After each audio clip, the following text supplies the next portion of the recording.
Scripture. That's all we know. That's about as in depth as I go. So it's good. Well, so we're joining here with KJ52, Jonah, Yes, and sir. we're about to talk about family, something that both of us, I love. I think that's why we click so well. Family is primary and it's important to us. 20 things you wish you knew when you were 20. Go ahead and talk to us about family and what that meant to you in your past and what that means to you now. So when I hit my 20s, actually, even before I hit my 20s, I moved out at 18, which is pretty unheard of. I was living on my own at 18 years old, partially out of just my severe desire for independence. Right. Partially was out of what was going on at home.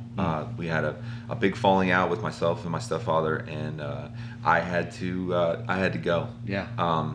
It was a struggling point for me because I think I struggled with, as a believer, now as a new Christian, how do I respect and honor my family, Right. honor my parents when we're not getting along, when we're not seeing eye to eye about Jesus, period. So my situation was that kind of situation where I wanted to go out to a missions event, and they didn't want me to, and I said, well, I'm 18, I can go on my own, and that was kind of like the straw that broke the camel's back. So I struggled with, one, just as an 18 to 20-year-old, wanting my own independence. Yeah. I noticed that now, ain't nothing nobody could tell me. There's nothing my family could say. I was like, okay, fine. I'll go live on my own. I'll do my own I'll thing. struggle. I'll eat ramen noodles every day if that's what it takes. It was the thing I realized about my 20s. There's almost a point in your life, maybe it's just a male thing, where you want to defy your parents. Yeah. Well, no, I'm sure it's a female thing too. You not necessarily even in an aggressive way. Yeah, no, But if you've been under their thing, Yep. it's like, You want to be your own person. I want to be my own person. I think that is part of our nature, part of our design. Right, but sometimes I think when you come from dysfunctional or broken homes, that it's ramped up to 1,000,000. Yeah. But I also noticed that I found those that had, like the church group kids that I had, that had grown up in church all their life, they were like, their way of rebelling against their parents was leaving the church. Oh. You know what I'm saying? Like, it was like, I've been forced this my whole life. I'm going to show you that you know nothing. I'm not going to church. I could care less about the gospel. I care less about the things of God. Guys that I, were good friends with in the youth ministry, that they were like, peace out. So I don't know where the two things go. Yeah. How they work with each other. I've never even looked at it that way. But it's almost like you hit your 20s and you want to rebel, or you want to establish the opposite of whatever your parents told you. My parents were like, you should really be off in college. I'm like, nope, just gonna work a job. I'm gonna be a rapper now. Like, it was insane. Like, literally, it was the dumbest idea. On paper, it made no sense. Oh no, a white boy doing rapping? Christian rap music. Christian rap. It's a total great idea. That is a win. Total all great around. idea. They're like, you want to do what? Guaranteed. I'm like, yes, this is my future. And I was like, when I wasn't talking about that, I was like, I'm going to go into the ministry. Like, there was just so much conflict that I noticed all of those. It wasn't just me. It was everyone I knew in my 20s none of them were getting along with their family. Yeah. And then the irony was, I had to move back in with my mom and my stepfather when I turned probably early 20s, going on staff at a church that couldn't pay me enough to get my own apartment. I had to, like, eat crow, humble myself, and go back into my bedroom. Oh. I lived at home up till about a month before I got married. And just the humiliation and the stress, you know what I mean, of living at home with your parents in your 20s, was just like I knew some guys that had apartments. Like, I would have done anything. I was this close to moving into the projects because they could give me a deal on working there, because I worked down the street from the projects as a youth pastor. That's how desperate I was. I was going to live in the worst part of town rather than living under my parents' authority. Oh. Family. Yeah. And it's weird. Families, every family has different dynamics, right? Absolutely. It's their own little microclimate, if you will, of issues.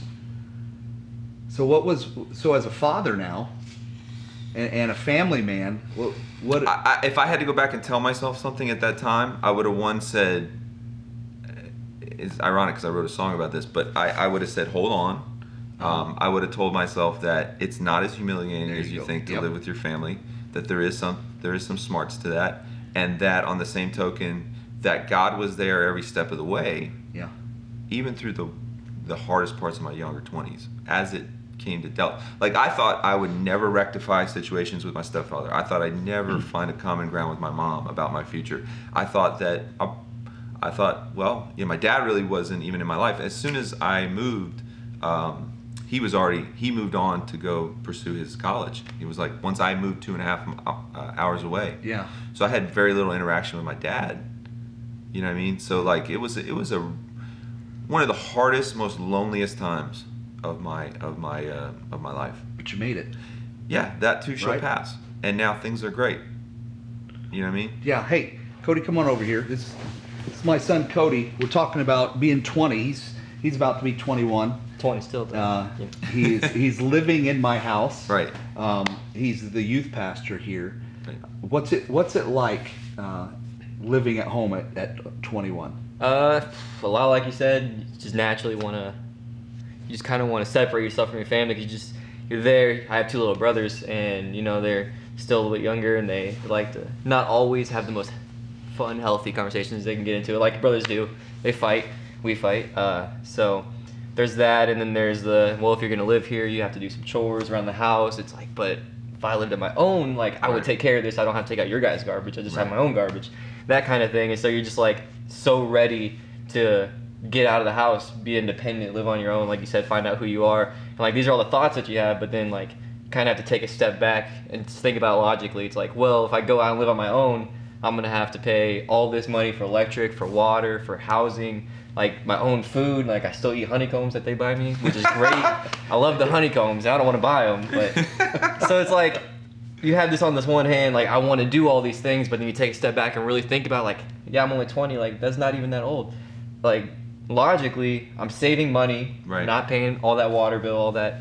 So I'm saving it up for my future, and it's really not that bad. Like I can get past doing a couple chores, taking out the trash. Because you'd have to do that if you had your own house. I would have to do it anyway, exactly. So like, but there's a whole lot of pros to still living at home, with a couple cons of just me being annoyed. Of course. And then there's a whole lot of cons that come with moving out on my own. And can I ask you a question? Yeah, you can ask. Growing up in the church as a PK. Yes.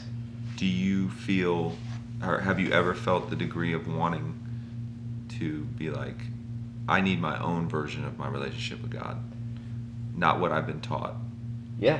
I mean, do you find yourself now in your 20s questioning everything that you grew up under? I found myself questioning that a few years ago. Yeah. And I've kind of, like, it was great growing up in my household.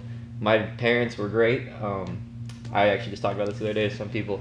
I wasn't like I am a pastor's kid, but like they didn't treat us like we were a pastor's kid. There's a whole lot of... You didn't have that spotlight. Exactly. Well, that's awesome. Yeah, so like we grew up in the church, but I know a lot of pastor's kids that were there 24/7, and all they wanted to do was just get out of the church as soon as they could. And so we were there only for services, and that was what they tried to do, was make sure that they weren't overdoing it in our life and turn us against it. So that was one thing I really appreciated growing up in. And like you're asking, finding myself in Christ and finding all these things out for myself. Probably 3 years ago, I felt like I was called into the ministry.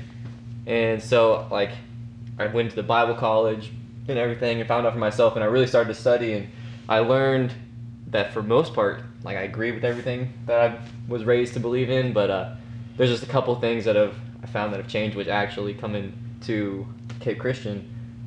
Everything that the church supports and stands for is the same thing that I found that I support and stand for as well. So, and we kept it. I mean, talking about family, I didn't grow up in a good environment, but my dad was a pastor for a few years, and as pastors do, got burnt out and all that kind of stuff.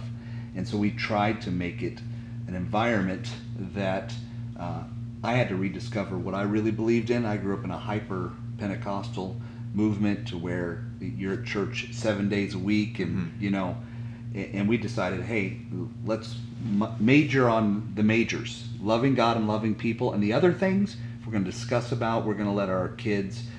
So our middle son has different, even political views than we do, and we have conversations out of respect. And I think if you keep it in family, you might not have the perfect family what you think right now. You'll get out of it, and it'll be better than you think it is right now. But you can plan right now in your 20s. Hey, this is how I want my family to be, and that's what Tyann and I did. Yeah. We said, hey, let's learn from the mistakes and say let's have the best and the healthiest family that we can have. And so, real quick, just touching back on that last question, I found like with our stances, loving God, loving people, that's kind of ingrained in me, and I think that's something that we both equally support and like stand on. Like that's kind of the foundation of who we are and what makes us up. But I've also found over the last probably year and a half, like growing up, I wanted to be just like my dad, wanted to be everything like him, and wanted just to be like exactly who he was. And I found that that's not who I am. I'm not anybody else, and so I'm a little bit different. I'm a little bit more hype man than he is. Yeah. He's a little bit more laid back and chill, and I like to have a lot of fun. But I mean, he has fun. I do. But I like to have a lot more. Like I don't know. I tell a little bit more jokes, I think. But so I'm just found that there's like differences, but we both kind of have the same foundation, but there's different elements that make up each of us. So, yeah. That's awesome. So to end this out, Jonah, you've got a 20-year-old person here. What do you want to tell him to end this out? I think you're benefiting from what he's already established. So I don't see the same problems that I saw in other 20-something-year-old church kids. Yeah. That, I mean, being a non-church kid did. You've been given enough room to be your own person. So there isn't necessarily the desire to rebel against everything your father has told you. But I think you're in an amazing spot. I think you're benefiting from the 20 years that's been poured into you. Yeah. And that's what we want these guys. As you go Absolutely. back and you start talking, you might not be in the best situation. Jonah and I grew up in those kind of situations.